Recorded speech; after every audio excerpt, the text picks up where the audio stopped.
तुहारी बहुजी एक से एक साड़ी पहने ली हमारे बड़ा दुख होला।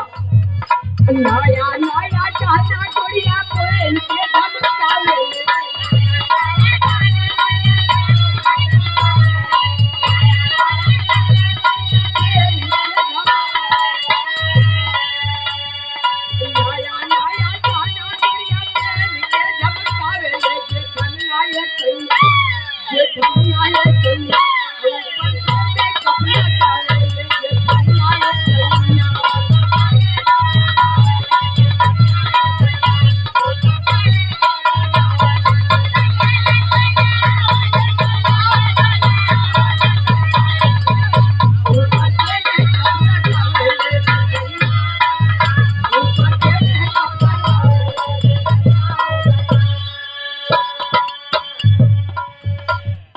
इतना बतिया जब सुनला से कहत हो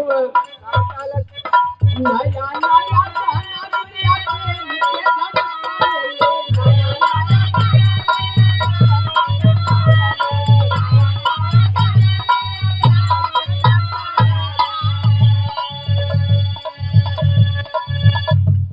आदरणीय आप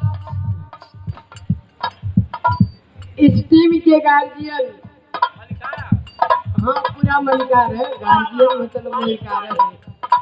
आपकी ओर से रहा 501 रुपया का दान आप श्री विमल यादव जी। खोल के बतावा, खोल के क्या बोल के बताइए? खोल के साफ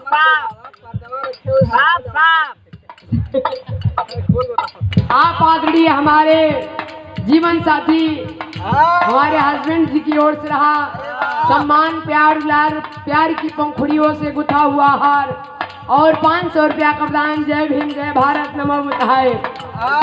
नया नया कहना गोरिया के नित्य